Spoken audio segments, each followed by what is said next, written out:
during the past? We're trying to restore the relationship of ego to the other components of the psyche that existed as recently as 12,000 years ago. The ego has become a deadly growth in the historical societies, exacerbated by the phonetic alphabet, monotheism, modern science.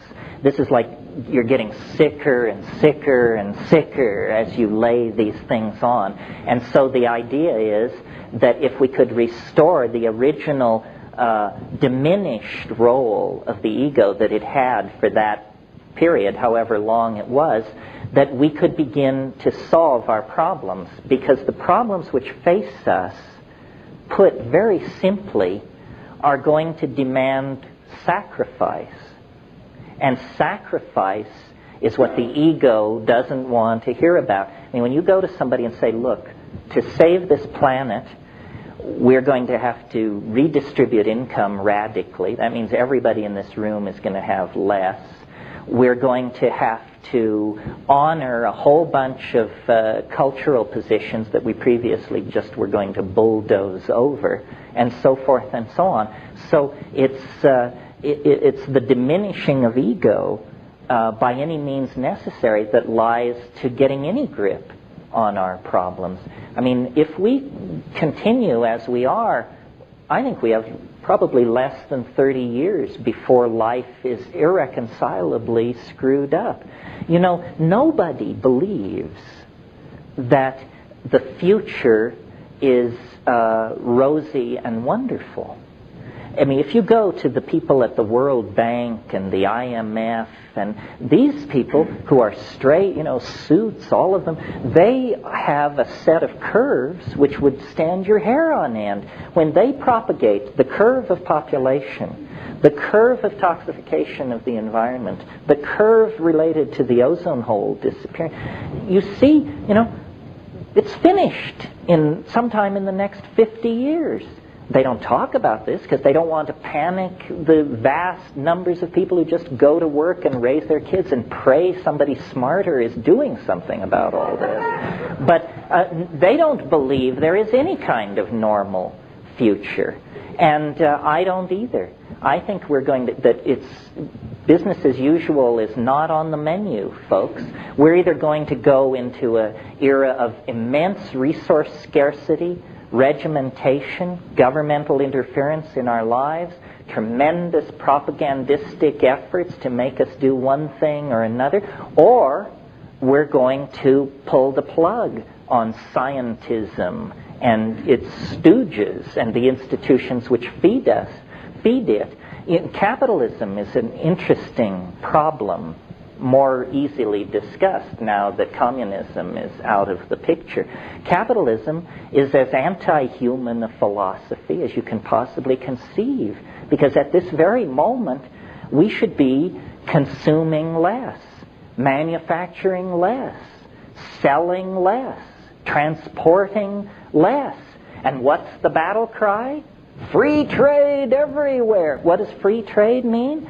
It means my right to come to your country and sell the most outlandish junk you've ever seen, and you will have no right to turn it away, because in the name of free trade, crapola has to go everywhere. It's really, see, they try to tell you that capitalism and democracy are not at variance. Actually, the whole Marxist-Leninist socialist thing was a side dish. The real life and death struggle is between capitalism and democracy. Democracy says everybody has an innate worth that must be honored. Capitalism says those who die with the most toys win. You cannot reconcile these two things. And nobody wants to talk about this. We're still having the party over the fall of communism. But, you know, you go to the Soviet Union or the former areas of the Soviet Union and you see that what it was a deep freeze for traditional culture. In Kyrgyzia and Turkmenistan, people are basically camel husbandry is what's going on. now, with communism on the rocks, McDonald's will be there in 5 years, and Kmart will be following close behind. So I think we're coming to a great crisis of fundamental, our relation to our own fundamental institutions. I'm not anti-capitalist. I think capitalism needs to sever its connection to materialism. This is, again, why virtual reality is interesting. You sell things made of light, not made of beryllium, metal, brass, steel, and wood, but light. We've got all the light we need, but we have to stop making things out of stuff, or we're not going to be around to tell the tale. That in order to get anywhere, we have to have a major shift of values. Yeah. You're suggesting that a way to shift our values is the same logic of psilocybin, which I don't disagree with. But your model has been that everybody in the culture participated in this and were able to shift their values simultaneously because of cooperating. Are you suggesting, is that the necessary outcome in this case? No, I think that, revolutions are made by percentages.